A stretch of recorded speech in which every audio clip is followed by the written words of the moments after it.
1970년대 그녀의 아름다운 다리는 한국 대중을 사로잡아 국보라는 칭호를 얻었고 당시 최고액 보험금 지급 기록까지 세웠습니다. 하이힐을 신고 레드카펫을 걷는 그녀의 매혹적인 다리는 성공과 야망의 상징이었습니다. 하지만 잔혹한 운명은 그녀에게 가혹한 시련을 안겨주었습니다. 불과 몇 년 후 한때 찬사를 받았던 그녀의 다리는 차가운 수술대 위에서 절단되어야 했습니다. 눈부신 영광은 거품처럼 사라지고 그녀는 아이를 돌보기 위해 바닥을 기어 다녀야 하는 냉혹한 현실에 직면했습니다. 그녀의 이름은 우연정이었습니다. 대중은 그녀를 다리의 여왕이라 불렀지만 그녀는 어머니라는 이름을 택했습니다. 태어나지 않은 아이를 살리기 위해 그녀는 배우로서의 삶을 지탱해준 원동력이었던 다리를 기꺼이 포기했습니다. 그런데 비극은 여기서 멈추지 않습니다. 다리를 절단하던 날, 과다출혈로 죽어가던 그녀를 살려냈던 그 수혈이 아이러니하게도 30년 뒤 그녀의 목숨을 앗아가는 간암의 씨앗이 되어 돌아왔기 때문입니다. 도대체 그녀는 무엇을 포기한 것일까요? 그녀가 잘라낸 것은 단순히 신체의 일부가 아니었습니다. 그것은 대한민국 영화계를 지탱하던 거대한 기둥이자 한 시대를 풍미했던 여배우의 찬란한 날개였습니다. 비극의 그림자가 덮치기 전 세상 그 누구보다 뜨겁게 타올랐던 1970년.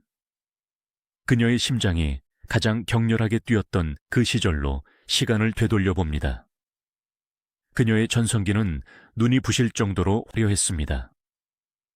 1970년 서울의 충무로는 욕망과 꿈이 뒤엉켜 끓어오르는 용광로와 같았고 그 중심에 우연정이 있었습니다.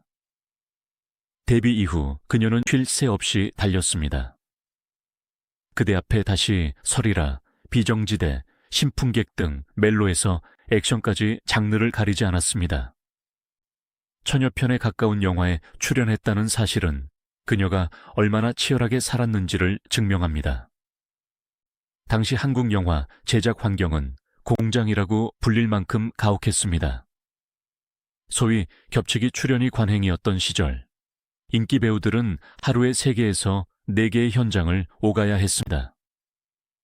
우연정 역시 예외는 아니었습니다. 새벽 4시에 일어나 첫 번째 촬영장에서 눈물 연기를 쏟아내고 점심에는 차 안에서 김밥으로 끼니를 때우며 이동해 2번째 현장에서 액션 장면을 소화하고 밤에는 3번째 현장에서 멜로 연기를 해야 했습니다. 그녀의 삶은 스크린 위에서는 화려한 백조였지만 수면 아래에서는 살기 위해 발버둥치는 처절한 몸부림이었습니다. 잠이 부족해 촬영장 구석 의자에서 쪽잠을 자다가도 큐사인이 떨어지면 언제 그랬냐는 듯 가장 매혹적인 미소를 지어야 했습니다. 하이힐을 신고 험한 산길을 뛰어다니고 차가운 시멘트 바닥에 맨살을 대고 넘어지는 일은 일상이었습니다. 어쩌면 훗날 그녀에게 닥친 비극은 이토록 가혹하게 혹사당한 그녀의 몸이 보낸 소리 없는 비명에서 시작되었는지도 모릅니다. 하지만 당시 25, 26의 우연정은 젊음이라는 방패를 믿었습니다. 피곤함은 잠깐 자고 나면 사라지는 것이라 믿었고 다리의 뻐근함은 훈장 같은 근육통이라 여겼습니다. 그녀는 자신의 몸이 영원히 그 아름다움을 유지할 것이라 의심치 않았습니다. 1979년 10년 가까운 폭주기관차 같던 배우 생활 끝에 그녀에게도 평온한 안식이 찾아오는 듯했습니다. 그녀는 사랑하는 사람을 만나 결혼식을 올렸습니다. 당대의 톱스타와 평범한 사업가의 결혼은 큰 화제를 모았고 대중은 그녀의 행복을 빌어주었습니다. 결혼과 함께 그녀는 배우로서의 활동을 조금씩 줄이며 가정이라는 울타리 안에서 안정을 찾으려 했습니다. 그리고 얼마 지나지 않아 찾아온 임신 소식. 그것은 그녀 인생의 하이라이트였습니다. 화려한 조명 아래서 수많은 타인의 삶을 연기했던 그녀가 드디어 엄마라는 진짜 자신의 배역을 맡게 된 것입니다. 그녀는 꿈을 꿨을 것입니다. 아이가 태어나면 예쁜 구두를 신고 아이의 손을 잡고 공원을 산책하는 꿈을, 자신이 그토록 자랑스러워했던 그 다리로 아이를 업어주고 아이가 자라나면 함께 걷는 상상을 했을 것입니다. 1980년의 봄은 유난히 따뜻했고 그녀의 배는 하루가 다르게 불러왔습니다. 모든 것이 완벽해 보였습니다. 세상은 그녀에게 부와 명예, 아름다움, 그리고 행복한 가정까지 모든 것을 허락한 것처럼 보였습니다. 마치 신이 그녀를 특별히 편애하는 것처럼 말입니다. 하지만 운명의 신은 종종 가장 잔인한 타이밍에 개입하곤 합니다. 그해 초봄부터 그녀는 오른쪽 다리에서 묘한 이물감을 느끼기 시작했습니다. 처음에는 대수롭지 않게 넘겼습니다. 임신 중이라 몸이 무거워져서 생기는 부종이겠거니, 아니면 과거 액션 영화를 찍으며 다쳤던 곳이 날씨 탓에 쑤시는 것이겠거니 생각했습니다. 파스를 붙이고 찜질을 하며 버텼습니다. 그러나 통증은 시간이 갈수록 교묘하게 모습을 바꿨습니다. 처음에는 묵직한 둔통이었던 것이 점차 뼈를 바늘로 찌르는 듯한 예리한 격통으로 변해갔습니다.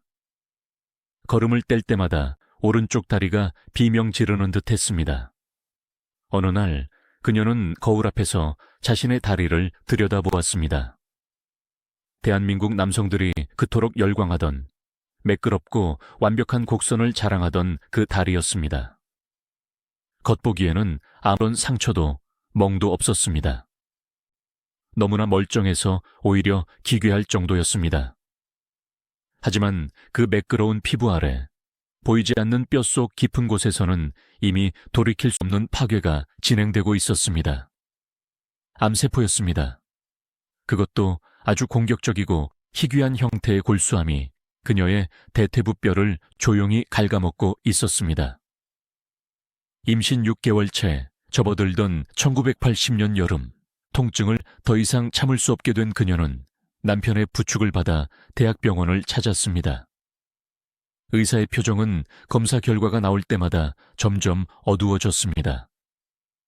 긴 정밀 검사가 끝나고 진료실에 마주 앉았을 때 창밖에서는 매미가 시끄럽게 울어대고 있었습니다. 그 평화로운 여름 풍경과 대비되는 차가운 의사의 목소리가 그녀의 귀에 꽂혔습니다. 부인, 마음의 준비를 하셔야겠습니다. 다리에 악성 종양이 발견되었습니다. 골육종입니다. 그녀는 순간 귀를 의심했습니다. 암이라니. 이제 갓 30을 넘긴 나이에, 그것도 가장 건강하다고 자부했던 다리에 암이라니. 하지만 충격은 거기서 끝나지 않았습니다. 의사는 차트를 넘기며 건조하지만 단호한 어조로 그녀의 인생을 송두리째 뒤흔들 다음 말을 이어갔습니다. 종양이 뼛속 깊이 퍼져 있습니다. 게다가 부인께서는 현재 임신 중이라 항암 약물 치료를 쓸 수가 없습니다. 타에아에게 치명적이기 때문입니다. 지금 선택하셔야 합니다. 의사가 제시한 선택지는 너무나 잔인했습니다. 아이를 지우고 독한 항암 치료를 시작해 다리를 보존할 확률을 조금이라도 높일 것인가? 아니면 아이를 낳기 위해 치료를 미루고 암덩어리를 키울 것인가? 아니, 더 정확히 말하면 그것은 다리와 아이 중 하나를 선택하라는 사형 선고나 다름없었습니다. 다리를 살리려다가는 아이도 잃고 자신의 목숨도 위험해질 수 있었습니다. 반대로 아이를 살리려면 그녀는 자신의 정체성과도 같은 그 다리를 영원히 잘라내야만 했습니다. 다리와 아이, 여배우로서의 생명과 엄마로서의 생명. 둘 중 하나는 반드시 죽어야 하는 잔인한 선택지였습니다. 화려한 조명과 쏟아지던 갈채, 그 모든 것을 가능하게 했던 다리를 자른다는 것은 사회적 사망 선고나 다름없었습니다. 악마의 유혹처럼 아이를 포기하면 다시 스크린으로 갈 수 있다는 생각이 스쳤을지도 모릅니다. 하지만 그때마다 뱃속의 아이는 툭툭 태동을 보내며 살려달라고 신호를 보냈습니다. 자신의 살을 떼어내야만 자식을 살릴 수 있다는 이 잔인하고도 원시적인 등강교환의 법칙 앞에서 그녀는 무력했습니다. 시간은 그녀의 편이 아니었습니다. 암세포는 자비 없이 증식하고 있었고 통증은 진통제로도 다스릴 수 없는 지경에 이르렀습니다. 며칠을 뜬 눈으로 밤을 사운 끝에 그녀는 결단을 내렸습니다. 남편과 가족들이 모인 자리에서 그녀는 떨리지만 분명한 목소리로 말했습니다. 다리를 자르겠어요. 아이를 낳아야 할까요? 그것은 포기라기보다는 숭고한 항복이었습니다. 여배우로서의 삶을 신에게 반납하고 어머니로서의 삶을 받아들이겠다는 선언이었습니다. 의료진은 서둘렀습니다. 이미 암세포가 골반 근처까지 위협하고 있었기에 지체할 시간이 없었습니다. 수술 날짜는 1980년 9월 8일로 잡혔습니다. 가을의 문턱, 세상은 결실을 준비하는데 그녀는 상실을 준비해야 했습니다. 수술 전날 밤 병실에서의 풍경은 처연하도록 고요했습니다. 그녀는 간호사에게 부탁해 매니큐어를 빌렸습니다. 그리고 퉁퉁 부은 이제 곧 사라질 오른쪽 발톱에 정성스럽게 붉은색 매니큐어를 발랐습니다. 그것은 그녀가 자신의 다리에게 해줄 수 있는 마지막 장례 의식이었습니다. 10년 동안 하이힐 속에서 혹사당하며 자신을 지탱해준 고마운 다리. 그 다리 덕분에 스타가 되었고 그 다리 덕분에 사랑을 받았습니다. 그녀는 발을 어루만지며 속삭였을 것입니다. 고생했다. 미안하다. 그리고 고맙다.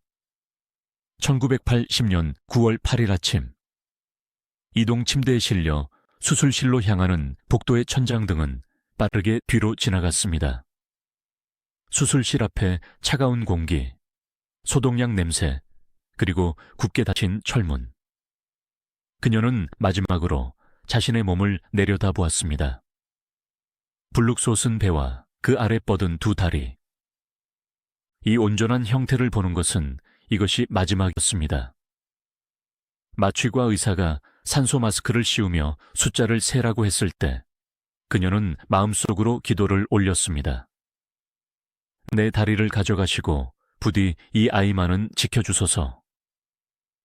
의식이 흐려지는 순간까지 그녀가 붙잡은 것은 뱃속 아이의 심장 소리였습니다. 수술은 장장 몇 시간에 걸쳐 진행되었습니다. 집도인은 대퇴부 상단을 절단했습니다. 뼈를 자르고 근육을 봉파고 혈관을 묶는 그 차가운 의학적 행위들이 진행되는 동안 수술실 밖의 가족들은 피를 말리는 심정으로 기다렸습니다.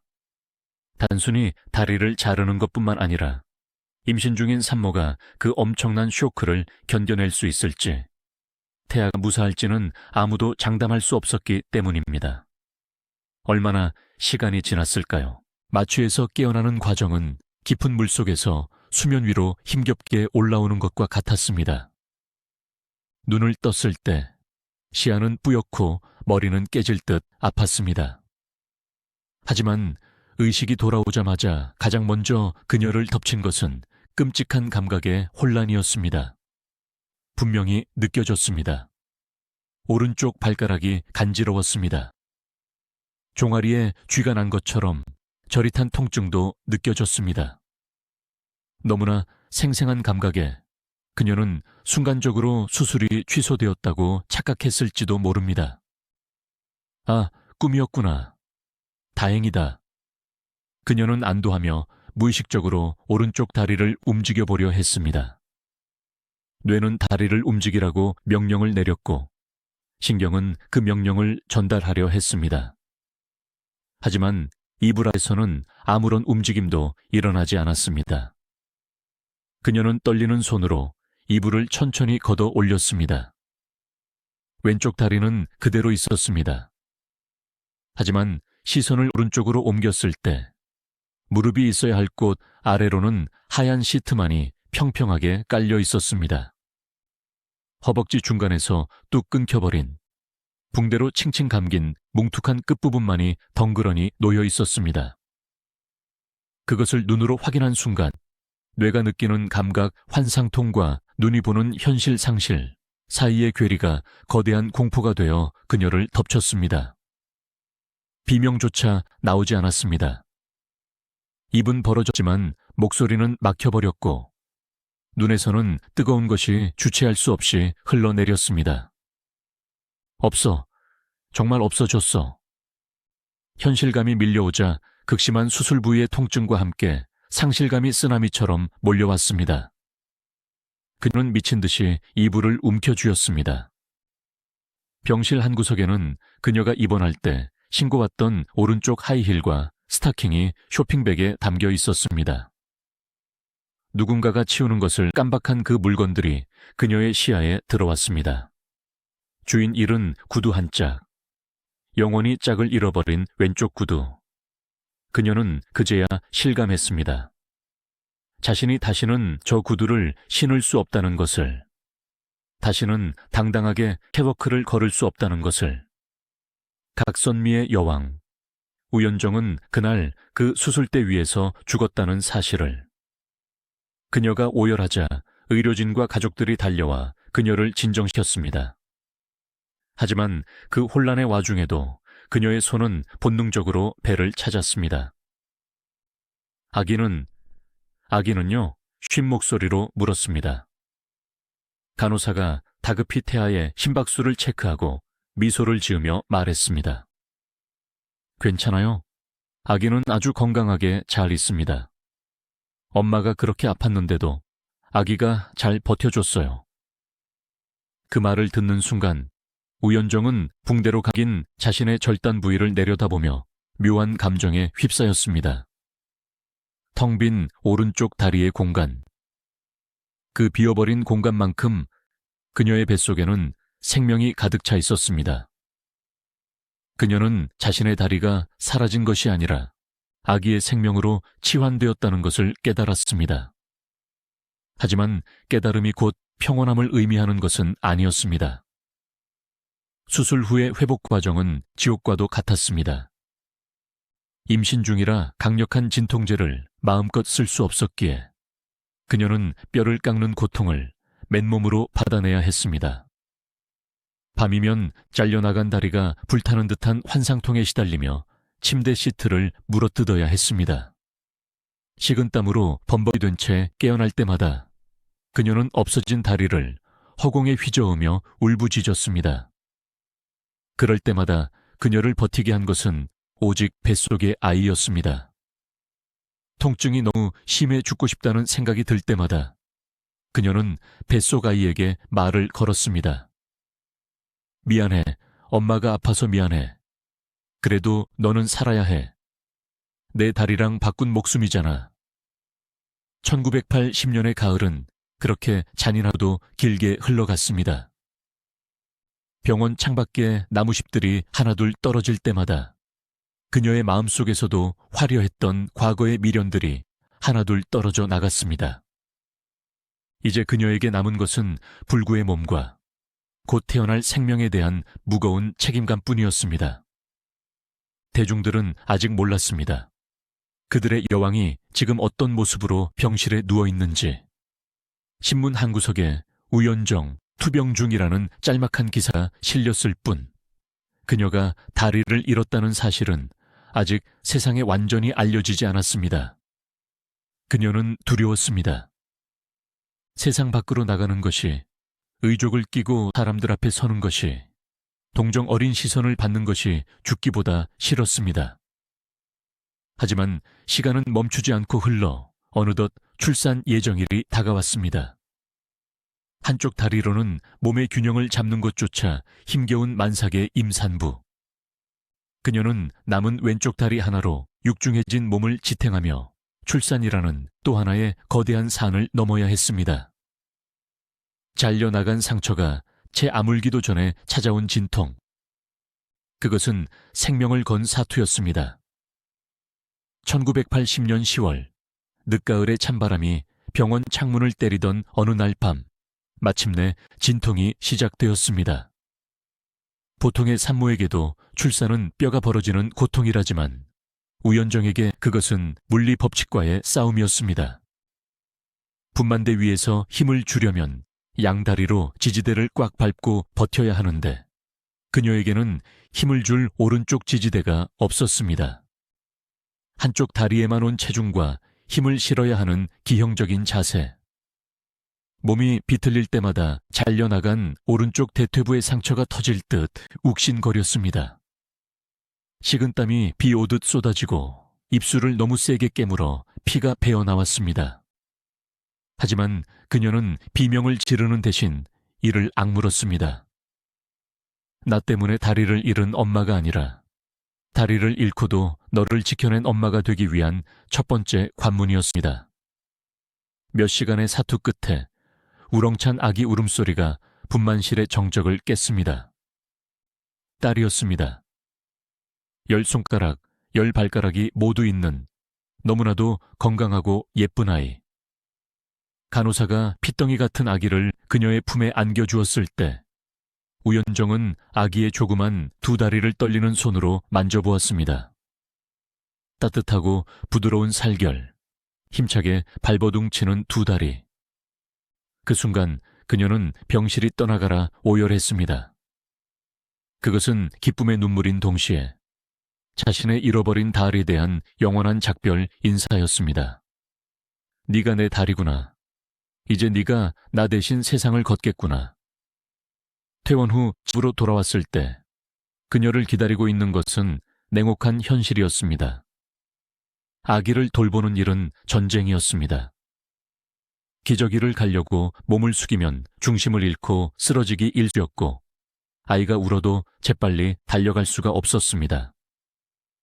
목발을 짚고 아이를 안을 수는 없었기에 그녀는 방바닥을 기어다니며 아이를 키워야 했습니다. 한때 화려한 드레스를 입고 레드카펫을 밟던 여배우가 무릎이 까맣게 멍들도록 바닥을 기어서 젖병을 물리는 모습. 거울 속에 비친 자신의 모습은 더 이상 여왕이 아니었습니다. 머리는 헝클어지고 얼굴은 부석부석하며 한쪽 바짓단이 펄럭이는 초라한 장애인. 그 괴리감은 산후 우울증과 겹쳐 그녀를 깊은 절망의 늪으로 밀어 넣었습니다. 그녀는 세상과 단절된 채 집안에 스스로를 가뒀습니다. 창밖을 내다보는 것조차 두려웠습니다. 사람들이 자신의 다리를 보고 수군거릴 것만 같았습니다. 밤이 되면 환상통이 도저 잠을 이룰 수 없었고 낮에는 아이의 맑은 눈망울을 보며 죄책감에 시달렸습니다. 이 아이에게 장애인 엄마가 짐이 되지는 않을까. 화려했던 과거의 영광은 이제 독이 되어 그녀의 심장을 찔렀습니다. 차라리 평범한 사람이었다면 덜 비참했을지도 모릅니다. 대한민국 최고의 각선미를 자랑하던 스타였기에 그 추락의 깊이는 바닥이 보이지 않았습니다. 살기 위해, 미치지 않기 위해 그녀는 펜을 들었습니다. 누군가에게 하소연이라도 하지 않으면 가슴이 터져버릴 것 같았습니다. 아이가 잠든 밤, 그녀는 엎드려 일기를 쓰기 시작했습니다. 눈물로 얼룩진 종이 위에 그녀는 자신의 고통을 토해냈습니다.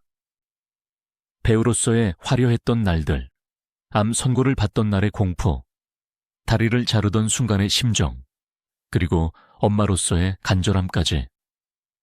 글을 쓰는 순간만큼은 그녀는 자유로웠습니다. 다리가 없어도 갈 수 없는 곳이 없었고 하지 못할 말이 없었습니다.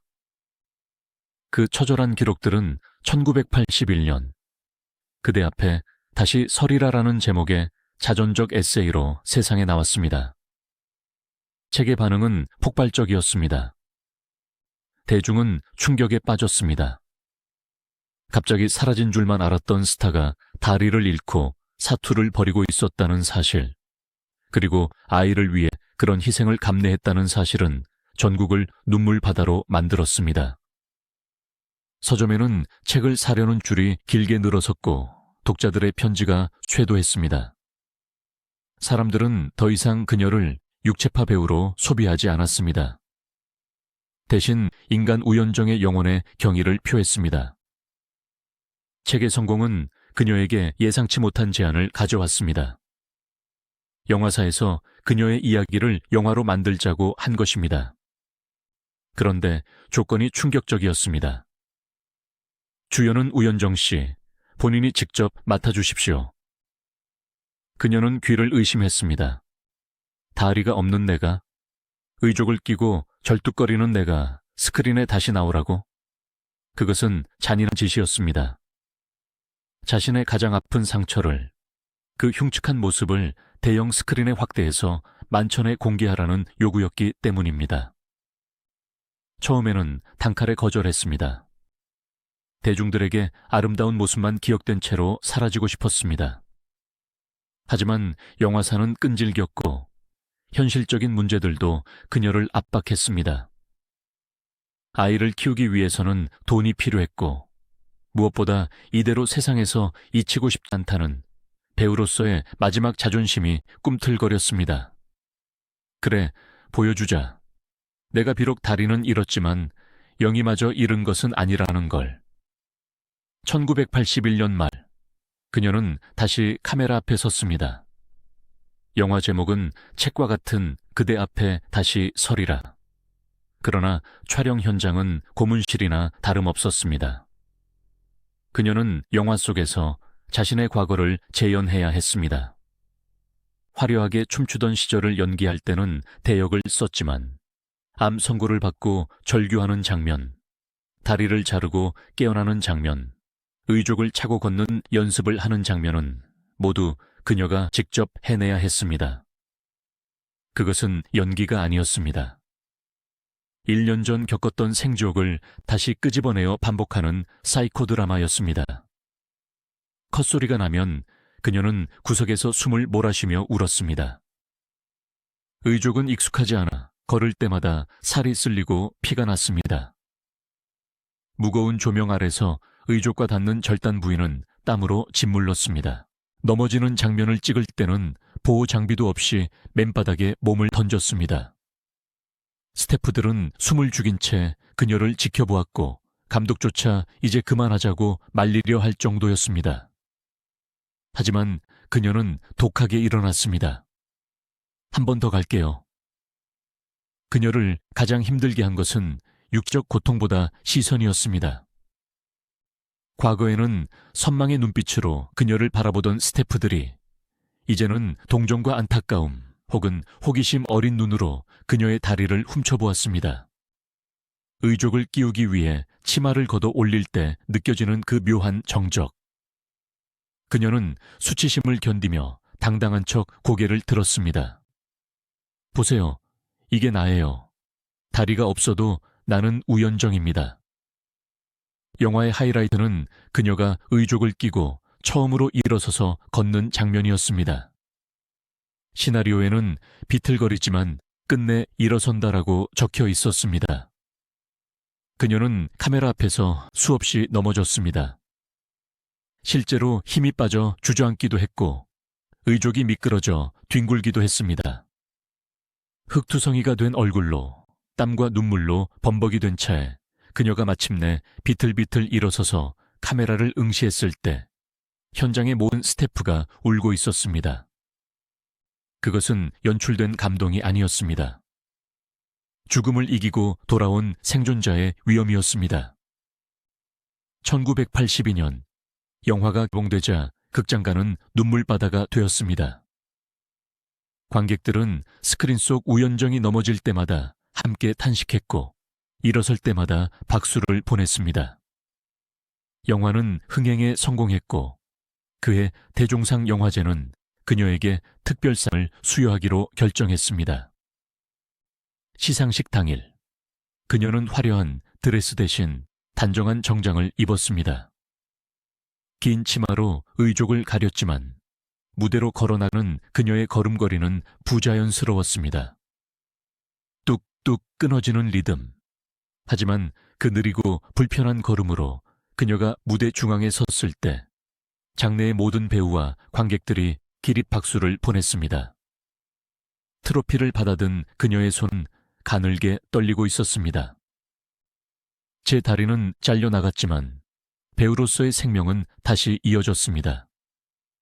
이 상은 저에게 동정이 아닌 다시 살아가라는 채찍질로 알습니다. 그녀의 수상소감은 짧았지만 강렬했습니다. 스포트라이트가 쏟아지는 그 순간 그녀는 다시 여왕이었습니다. 각선미의 여왕이 아닌 불굴의 여왕으로 다시 태어난 것입니다. 사람들은 그녀가 완벽하게 재기했다고 믿었습니다. 해피엔딩이라고 생각했습니다. 그러나 무대 뒤에 조명이 꺼지고 집으로 돌아오는 차 안에서 그녀는 다시 지독한 공허함과 마주해야 했습니다. 트로피는 차가웠고 의족이 닿은 살은 짓물러 쓰라렸습니다. 대중은 영웅 우연정을 원했지만 현실의 그녀는 여전히 장애를 가진 한 여성이자 생계를 걱정해야 하는 가장이었습니다. 영화의 성공은 잠시뿐이었고 장애인 여배우에게 들어오는 배역은 한정적이었습니다. 비련의 여주인공이나 장애를 극복한 인물 외에는 아무도 그녀를 찾지 않았습니다. 그녀는 배우로서의 한계를 직감했습니다. 그리고 더 큰 시련은 가정 내부에서부터 골마 터지고 있었습니다. 남편과의 불화. 대중들에게는 아내를 지킨 순애보적인 남편으로 알려져 있었지만 현실의 결혼 생활은 미디어의 포장과는 달랐습니다. 장애를 가진 아내, 유명인 아내를 둔 남편의 스트레스, 경제적인 문제, 그리고 성격 차이. 병마와 싸우느라 억눌러 왔던 갈등들이 그녀가 퇴원하고 사회로 복귀하자 봇물 터지듯 터져나오기 시작했습니다. 그녀는 밖에서는 희망의 아이콘이어야 했지만 집 안에서는 부서진 관계를 붙잡기 위해 안간힘을 써야 했습니다. 영화가 막을 내린 뒤 그녀에게 남겨진 것은 다시 현실이었습니다. 사람들의 관심은 썰물처럼 빠져나갔고 그녀는 이제 생존을 위해 진짜 전쟁터로 나가야 했습니다. 배우가 아닌 생활인 우연정으로서의 삶. 그것은 다리를 자르는 것만큼이나 고통스럽고 어쩌면 더 긴 인내를 요구하는 시간이었습니다. 1980년대 중반, 그녀는 생계를 위해 사업에 뛰어들기로 결심합니다. 하지만 세상은 장애인 여성 사업객에 결코 호락호락하지 않았습니다. 대종상 시상식의 밤은 짧았고 그 뒤에 이어진 현실의 밤은 끝이 보이지 않을 만큼 길었습니다. 화려한 트로피는 거실 장식장 한가운데 놓여 빛나고 있었지만 그것이 쌀독을 채워주거나 아이들의 등록금을 해결해 주지는 못했습니다. 1980년대 중반, 한국 사회는 올림픽 유치와 경제 성장으로 들썩이고 있었지만 장애인 여배우 우연정의 자리는 그 어디에도 없었습니다. 영화계의 생리는 냉혹했습니다. 그녀의 재기를 알린 영화 그대 앞에 다시 서리라는 분명 흥행했지만 그것은 배우 우연정에 대한 수요라기보다는 인간 승리 스토리에 대한 일회성 호기심에 가까웠습니다. 영화사들은 더 이상 그녀에게 시나리오를 건네지 않았습니다. 멜로 영화의 여주인공을 하기엔 그녀의 다리가, 아니 그녀의 다리를 바라보는 관객의 시선이 부담스러웠고 액션 영화는 물리적으로 불가능했습니다. 그녀는 여전히 30대의 아름다운 외모를 가지고 있었지만 충무로는 그녀를 은퇴한 전설로 박제해버리기를 원했습니다. 살아있는 사람을 전설로 취급한다는 것, 그것은 배우에게 있어 사형 선고나 다름없었습니다. 더욱 뼈아픈 것은 가정의 붕괴였습니다. 세상 사람들은 그녀의 남편을 두고 장애를 입은 아내를 지킨 순애보의 주인공이라 칭송했지만 부부의 침실이라는 지극히 사적인 공간에서 일어나는 감정의 균열은 제 아무리 숭고한 도덕심으로도 머을 수 없는 것이었습니다. 사고 이후 그녀는 예민해져 있었습니다. 남편의 사소한 한숨소리에도 내 다리 때문에 힘든가 라고 자격지심을 느꼈고 남편은 남편대로 아픈 아내의 눈치를 보느라 숨이 막혀 했습니다. 사랑해서 결혼했지만 연민과 의무감만 남은 결혼 생활은 얇은 살얼음판과 같았습니다. 결국 두 사람은 갈라섰습니다. 1980년대 한국 사회에서 이혼은, 그것도 여자가 주홍글씨를 안게 되는 치명적인 오점이었습니다. 사람들은 수군거렸습니다. 다리 한쪽 없는 여자가 남편 덕에 살았으면 고마운 줄 알아야지. 결국 못 참고 쫓겨난 거 아니냐. 확인되지 않은 루머들이 비수처럼 날아와 꽂혔습니다. 그녀는 해명하지 않았습니다. 아니, 할 수 없었습니다. 그 모든 비난을 감수하고서라도 그녀는 숨을 쉬고 싶었을 것입니다. 동정받는 아내가 아닌 주체적인 인간으로 살기 위한 처절한 탈출이었으니까요. 하지만 이혼 서류에 도장을 찍고 법원을 나섰을 때 그녀 앞에는 세 딸이라는 엄연한 현실이 기다리고 있었습니다. 가장이 된 우연정. 그녀는 이제 스타의 자존심을 내려놓고 시장 바닥으로 나서야 했습니다. 그녀가 선택한 길은 식당과 카페 운영이었습니다. 서울 강남의 한복판. 그녀가 문을 연 가게는 처음에는 호황을 누렸습니다. 하지만 손님들의 목적은 음식 맛이 아니었습니다. 다리 잘린 우연정이 술을 판다더라 라는 소문을 듣고 찾아온 호사가들이 대부분이었습니다. 어떤 취객은 술에 취해 그녀에게 소리쳤습니다. 어이, 왕년의 스타. 의족 한번 보여줘봐. 진짜 없는지 보게. 그녀는 피가 거꾸로 솟는 모멸감을 느꼈습니다. 테이블을 엎어버리고 싶었을 것입니다. 하지만 그녀는 억지 미소를 지으며 고개를 숙였습니다. 카운터 뒤에 숨겨진 의족이 덜덜 떨리고 있었지만 집에 있는 아이들을 생각하면 참아야 했습니다. 그녀는 그 시절을 회상하며 이렇게 썼습니다. 나는 웃음을 팔았고 자존심을 팔았다. 내 다리와 맞바꾼 아이들을 먹여 살리기 위해서라면 나는 악맥에 영혼이라도 팔 수 있었다. 장사는 쉽지 않았습니다. 사람을 너무 쉽게 믿은 탓에 사기를 당하기도 했고 빚보증을 잘못 써서 전 재산을 날릴 위기에 처하기도 했습니다. 화려한 조명 아래서 대본만 외우던 그녀에게 비즈니스 정글은 너무나 가혹한 곳이었습니다. 의족을 한 다리로 하루 종일 서서 서빙을 하고 주방 일을 하다 보면 밤에는 절단 부위가 퉁퉁 부어올라 의족이 빠지지 않을 정도였습니다. 피고름이 양말에 눌어붙어 떼어낼 때마다 살점이 떨어져 나갔습니다. 그녀는 밤마다 소주로 통증을 마비시키며 잠이 들었습니다. 그러던 중 그녀에게 또 한 번의 시련, 아니 유혹 같은 사랑이 찾아왔습니다. 외로움이 뼈에 사무칠 때 다가온 두 번째 인연. 그녀는 지푸라기라도 잡는 심정으로 재혼을 선택했습니다. 이번에는 다를 것이라 믿었습니다. 아픈 나를, 아이, 딸린 나를 있는 그대로 사랑해줄 사람이라 믿었습니다. 하지만 그 믿음조차 산산이 조각나는 데는 그리 오랜 시간이 걸리지 않았습니다. 두 번째 이혼.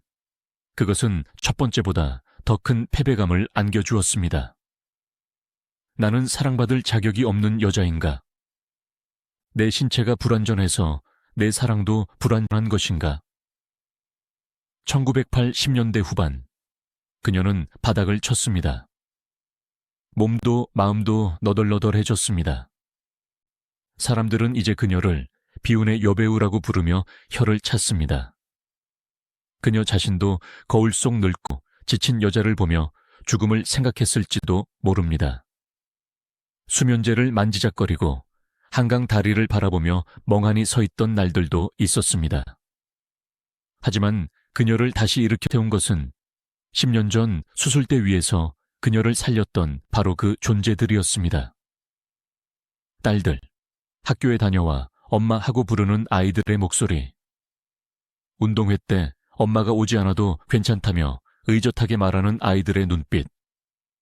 그 아이들이 그녀의 멱살을 잡고 삶의 구덩이에서 끌어올렸습니다. 1990년 그녀는 다시 펜을 들었습니다. 10년 전 병실에서 썼던 첫 번째 책이 살려달라는 절규였다면 이번에 쓰는 두 번째 책은 살아내겠다는 선언이었습니다.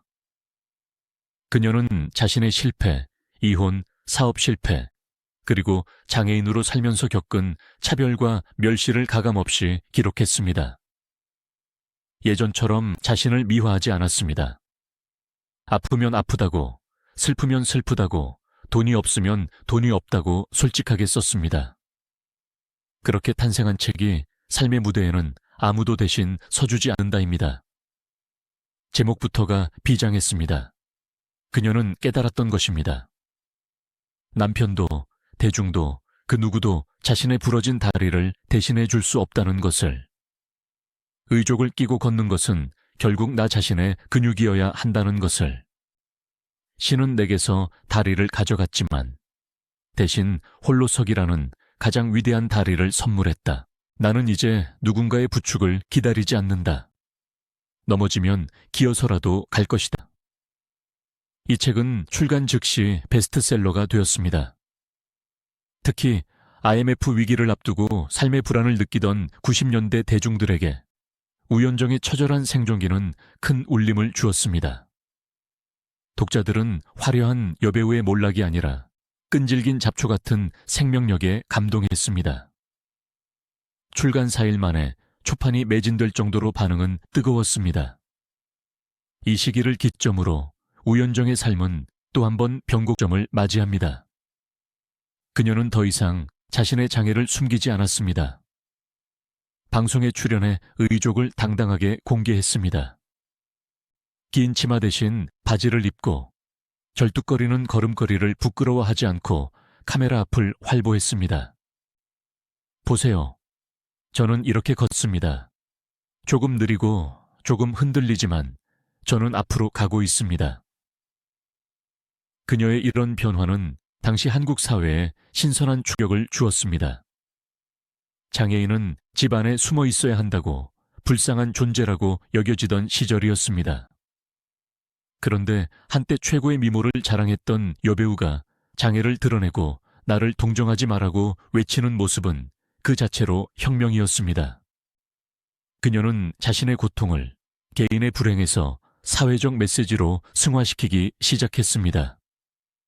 그녀의 눈은 이제 자신과 같은 처지에 있는 사람들, 음지에 숨어있는 장애인들에게로 향했습니다. 나처럼 유명한 사람도 이렇게 살기 힘든데 이름 없는 장애인들은 얼마나 고통스러울까.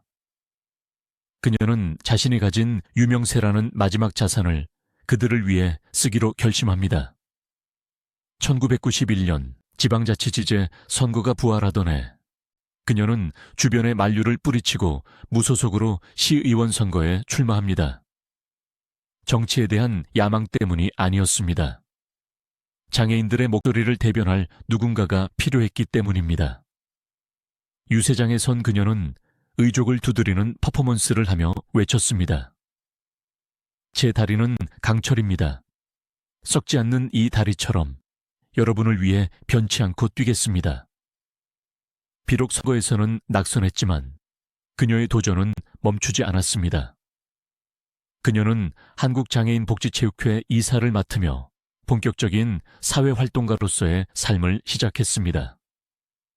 휠체어를 탄 선수들을 격려하고 장애인 처우 개선을 위한 세미나에 참석하고 기금을 모으러 다녔습니다. 화려한 드레스 대신 활동하기 편한 점퍼를 입고 짙은 화장 대신 땀범벅이 된 얼굴로 현장을 누볐습니다. 사람들은 말했습니다. 우연정이 변했다. 네, 그녀는 변했습니다.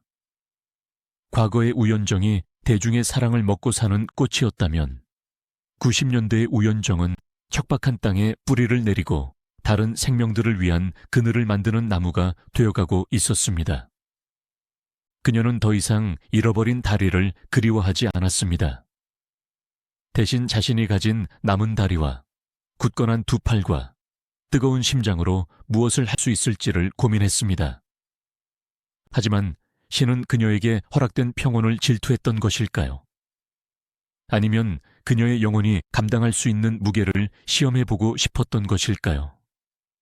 50대에 접어들며 이제야 삶의 안정을 찾고 딸들을 시집 보내며 이제는 좀 쉬어도 되겠다 싶었던 2000년대 후반, 또 다른 그림자가 그녀의 몸을 덮쳐오고 있었습니다. 이번에는 다리가 아니었습니다. 더 깊고 더 은밀한 곳에서 시작된 침묵의 살인자였습니다. 2000년대 중반으로 접어들며 우연정의 삶에는 비로소 평화가 찾아오는 듯 했습니다. 치열했던 80년대의 생존투쟁과 사회운동가로서 바쁘게 뛰어다녔던 90년대를 지나 그녀는 이제 중년의 여유를 조금씩 배워가고 있었습니다. 세 딸은 어느새 훌쩍 자라 성인이 되었고 엄마의 아픈 다리를 부끄러워하기는커녕 가장 자랑스러운 훈장으로 여겨주었습니다.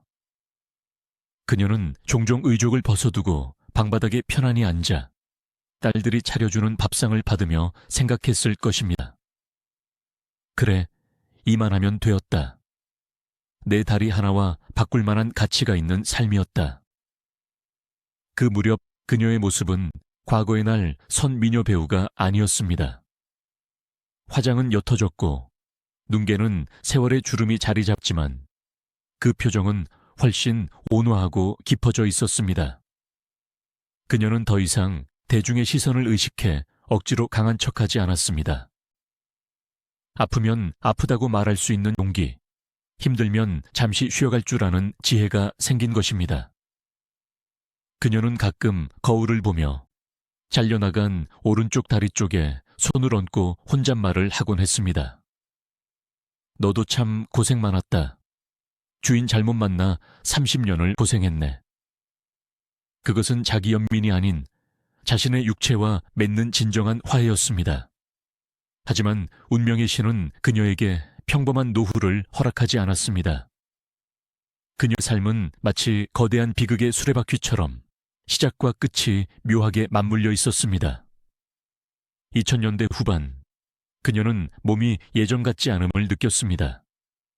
단순히 나이가 들어서 오는 피로감이 아니었습니다. 온몸의 기운이 땅으로 꺼진 듯한 무력감, 이유 없는 소화불량, 그리고 거울 속의 얼굴이 흑빛으로 변해가는 증상. 불길한 예감은 언제나 적중합니다. 병원을 찾은 그녀에게 의사는 또 한 번 청천벽력 같은 진단을 내립니다. 간암입니다. 상태가 좋지 않습니다. 간암.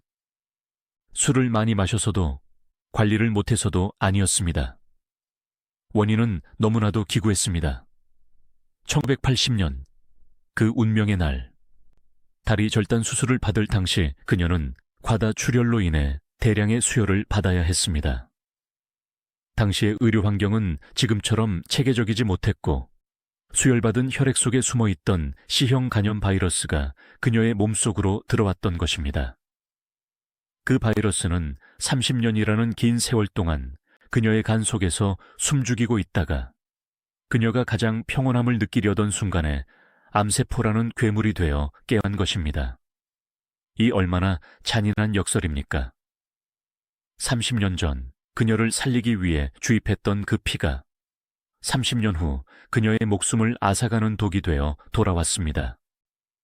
그녀가 다리를 자르지 않았다면 수혈을 받지 않았을 것이고 그랬다면 간암에 걸리지 않았을지도 모릅니다. 그녀의 모든 불행은 그토록 지키고 싶었던 생명과 맞바꾼 대가처럼 꼬리에 꼬리를 물고 이어져 있었습니다. 보통 사람이라면 하늘을 원망하고 울부짖었을 것입니다. 왜 하필 나입니까? 다리 하나로는 부족했습니까? 하지만 예순을 바라보던 우연정은 달랐습니다. 그녀는 담담했습니다. 의사의 선고를 듣고 나온 그녀는 하늘을 올려다보며 씁쓸하게 웃었을 뿐입니다. 내 운명이 참 질기기도 하고 얄궂기도 하구나. 그녀는 이미 고통의 베테랑이었습니다. 뼈를 깎는 골수함의 고통도, 신체를 절단하는 공포도 이겨낸 그녀에게 죽음은 두려움의 대상이라기보다는 언젠가 마주해야 할 오래된 친구처럼 느껴졌을지도 모릅니다. 그녀는 딸들에게 담담하게 말했습니다. 놀라지 마라. 엄마는 괜찮다. 다리도 내어주고 살았는데 간 조금 떼어주는 게 대수겠니? 하지만 간암은 골수암과는 또 다른 차원의 고통이었습니다. 뼈 날카로운 칼로 찌르는 듯한 통증이라면 간암은 생명력 자체를 서서히 말려버리는 늪과 같았습니다. 복수가 차오르고 황달로 눈동자가 노랗게 변해가면서 그녀의 의식은 자주 흐려졌습니다. 그래도 그녀는 의연함을 잃지 않으려 노력했습니다. 병상에 누워서도 찾아온 지인들에게 농담을 건넸고 딸들의 손을 잡고 오히려 그들을 위로했습니다. 울지 마라. 나는 후회 없이 살았다. 너희를 얻었고 치열하게 사랑했고 뜨겁게 미워도 해봤다. 배우로서 화려하게 피어도 받고 장애인으로 바닥도 기어봤다. 이 정도면 꽉 찬 인생 아니냐. 그녀의 투병 생활은 조용했습니다. 전성기 때처럼 언론이 요란하게 떠들지도 않았고 대중들의 관심도 예전 같지 않았습니다. 하지만 병실을 지키는 사람들의 면면은 진실했습니다.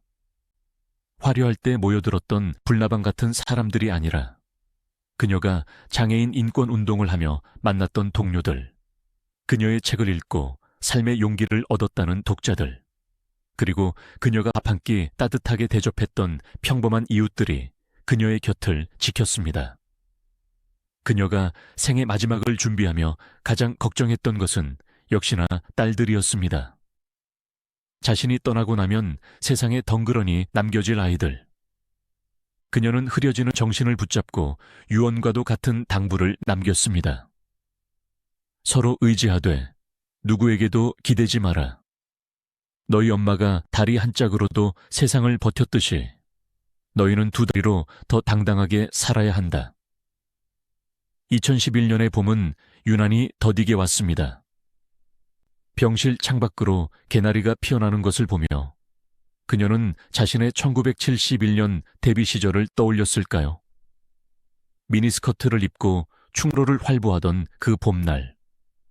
아니면 다리를 잃고 처음으로 휠체어를 타고 외출했던 1981년의 봄날을 떠올렸을까요? 그녀의 기억 속에서 과거와 현재, 기쁨과 슬픔은 하나의 풍경으로 녹아들고 있었습니다. 그녀는 연명치료를 거부했습니다. 기계에 의존해 숨만 쉬는 것은 우연정다운 삶이 아니라고 판단했습니다. 그녀는 마지막 순간까지 자신의 존엄을 지키고 싶어 했습니다. 화장기 없는 얼굴, 앙상하게 마른 몸이었지만 그 눈빛만큼은 여전히 살아있었습니다. 그것은 죽음을 기다리는 자의 눈빛이 아니라 삶을 완성하려는 예술가의 눈빛이었습니다. 임종이 가까워져 오던 어느 날 밤, 그녀는 딸에게 부탁해 자신의 의족을 가져오게 했습니다. 낡고 다른 의족. 30년 동안 그녀의 오른쪽 다리가 되어주었던 애증의 물건. 그녀는 떨리는 손으로 그 차가운 플라스틱과 쇠붙이를 쓰다듬었습니다. 고맙다. 정말 고맙다. 너 덕분에 걸었고 너 덕분에 살았다. 그것은 단순히 물건에 대한 인사가 아니었습니다. 자신의 장애와의 완전한 화해였습니다.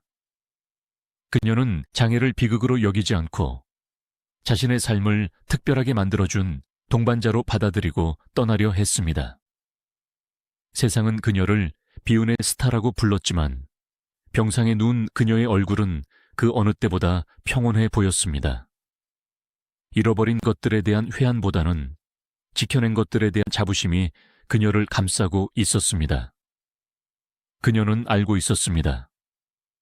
자신의 육체는 소멸하지만 자신이 세상에 던진 메시지, 그대 앞에 다시 서리라는 그 외침은 영원히 남을 것임을. 2011년 여름이 시작되려던 무렵 그녀의 호흡은 점점 얕아졌습니다. 골수암으로 다리를 잃고 이혼의 아픔을 겪고 사업 실패와 세상의 편견과 싸우며 마지막에는 가난이라는 병마와도 싸워야 했던 여인. 하지만 그 모든 싸움에서 그녀는 단 한 번도 무릎 꿇지 않았습니다. 비록 한쪽 무릎밖에 없었을지라도 그녀의 영혼은 언제나 꼿꼿이 서 있었습니다. 이제 긴 여행의 끝이 보이고 있었습니다. 화려한 조명도 박수 소리도 없는 조용한 병실이었지만 그곳에는 그 어떤 영화의 엔딩보다 더 숭고한 침묵이 흐르고 있었습니다. 우연정이라는 한 편의 드라마가 막을 내릴 준비를 하고 있었습니다. 2011년 8월 26일, 한여름의 열기가 아직 가시지 않은 늦은 저녁, 대한민국 영화계의 한 시대를 풍미했던 별이 졌습니다. 향년 62세. 요즘 기준으로 보면 너무나 이른 나이, 아직 할 말이 더 남아있을 것 같은 나이에 우연정은 눈을 감았습니다. 그녀의 부고 기사는 다음날 아침 신문 귀퉁이에 실렸습니다. 전성기 시절 그녀가 기침만 해도 대서특필하던 언론들이었지만 30년 세월은 그녀를 왕년의 스타라는 작은 액자 속에 가두어 버렸습니다. 하지만 장례식장의 공기는 달랐습니다. 그곳은 침통함보다는 일종의 경외감으로 가득 차 있었습니다. 영정 사진 속의 그녀는 1970년대의 도발적인 미녀가 아니었습니다. 짧은 머리에 온화한 미소를 띤 삶의 모든 파도를 넘어선 현자의 얼굴을 하고 있었습니다. 빈소를 지키는 세 딸의 모습은 그녀가 이 세상에 남긴 가장 위대한 유산이 무엇인지를 증명하고 있었습니다. 30년 전 의사들이 지우라고 권했던 그 생명. 그녀가 자신의 다리 한쪽과 맞바꾸어 지켜낸 그 아이가 상주가 되어 조문객을 맞이하고 있었습니다. 딸의 두 다리는 튼튼했고 그녀가 서 있는 모습은 당당했습니다. 조문객들은 딸의 모습에서 우연정의 잃어버린 다리를 보았습니다.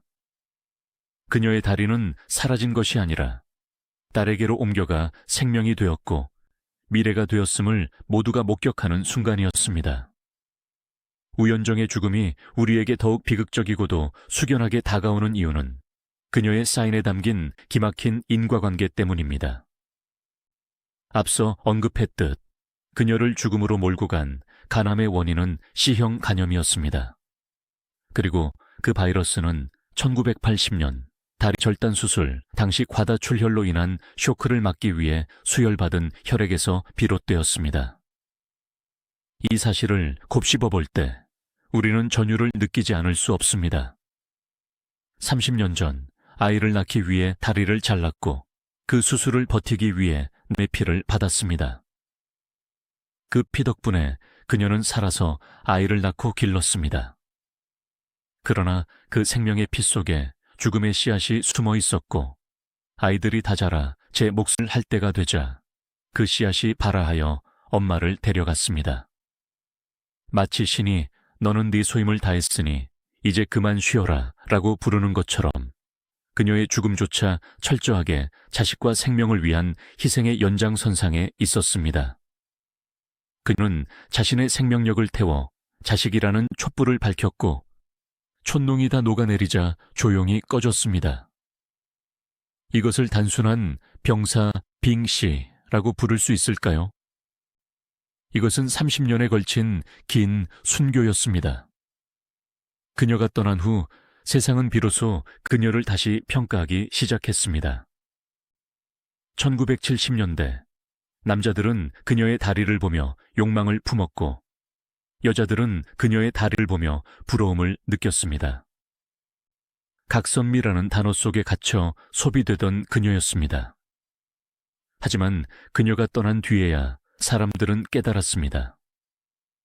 우연중이 보여준 진정한 아름다움은 매끈한 다리 라인에 있었던 것이 아니라 그 다리가 잘려나간 자리에 도단한 굳은 살에 있었다는 것을 말입니다.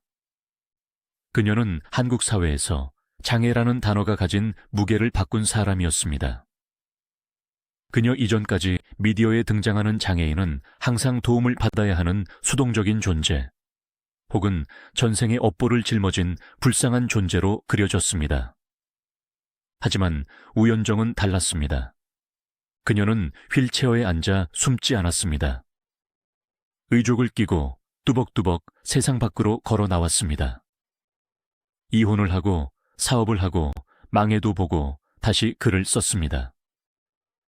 그녀는 장애인도 욕망이 있고 야망이 있고 실수하고 실패도 하는 보통의 인간임을 온몸으로 보여주었습니다. 그녀가 쓴 책과 그녀가 보여준 행보는 수많은 중도 장애인들에게 나도 다시 사회로 돌아갈 수 있다는 강력한 동기부여가 되었습니다. 유품을 정리하던 딸들은 어머니의 옷장 깊은 곳에서 낡은 의족들을 발견했습니다.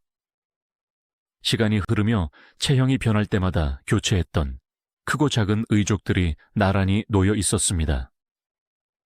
그것은 마치 성장기 아이의 신발처럼 보였습니다.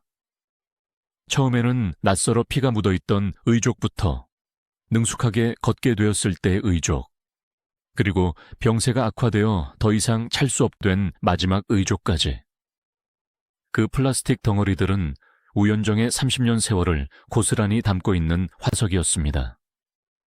딸들은 그 의족을 보며 울지 않았습니다.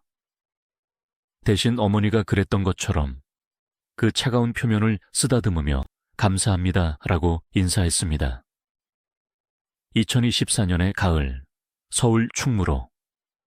신호가 초록불로 바뀌자 또각또각 경쾌한 하이힐 소리가 거리를 울립니다. 짧은 치마를 입고 당당하게 걷는 저 젊은 여성의 두 다리는 50년 전 스포트라이트를 받던 우연정의 그것처럼 눈부십니다. 문득 바람에 뒹구는 낡은 영화 포스터 한 장. 여성은 포스터를 밟지 않으려 사뿐히 발을 옮깁니다.